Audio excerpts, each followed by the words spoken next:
Hello everyone, my name is Annabelle Daniel and I'm the Chief Executive Officer of Women's Community Shelters, and I'm coming to you from a slightly different location today, which is my home, because Sydney has gone back to working from home measures and we'll be going into a version of lockdown for the next week. So the WCS Hub team and I are all working from home.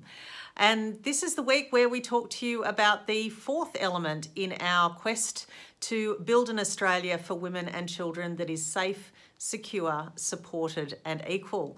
And the fourth plank of what we do is advocacy. And it's very timely to talk about that, because one of the things that we found is that during times of pandemic, during lockdowns, the impacts of an abusive relationship are massively escalated upon victims.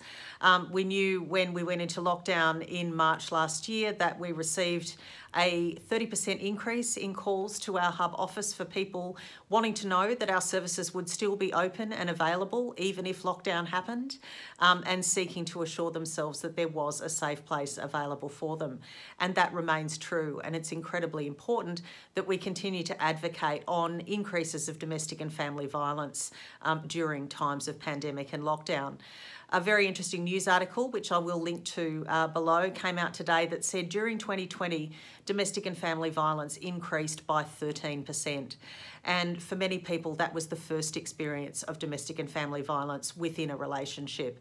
So it's incredibly important that we continue to do the work that we do, and to continue to raise awareness about the impacts of the pandemic on those experiencing domestic and family violence and the increasing potential for isolation that happens during lockdowns.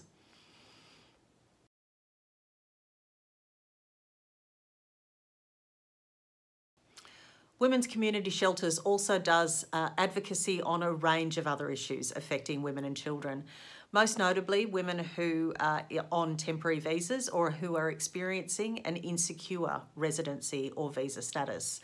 Now, quite often women experiencing domestic violence who might have an insecure residency or visa status might have no recourse to Centrelink or public funds of any kind. They may not be eligible for support payments. They may not even be able to access Medicare. So when it comes to being able to leave, if their job is not available to them or they're not allowed to work, they're actually incredibly vulnerable.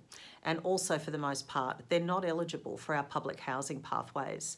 So these women reach out to us for help on a regular basis, and we provide support for them, and also advocacy about law reform and policy change, which means that we can better support this group and their children.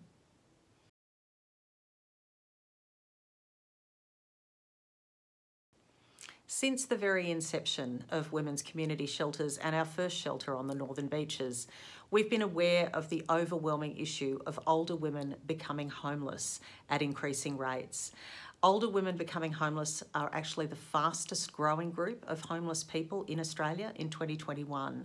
And we're awaiting anxiously the census figures from later in the year, which will show us the difference between the last time, which was 2016, and 2021, and the impacts of on that group.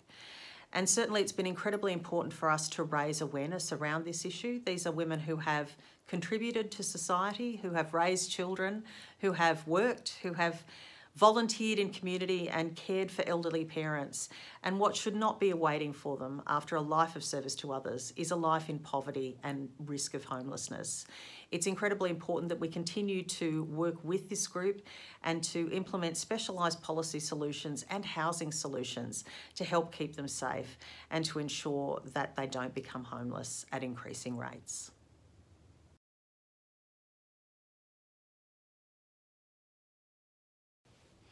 A huge thank you from me and all the team at WCS and our shelter network to our donors and supporters who continue to be so vital in doing what we do to support women and kids.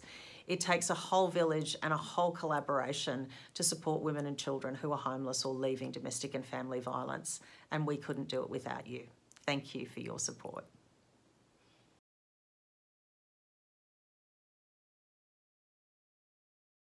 It's not too late to make your end-of-year financial donations. So we would welcome your support at Women's Community Shelters, and if you would like to donate to us, please find the links down below.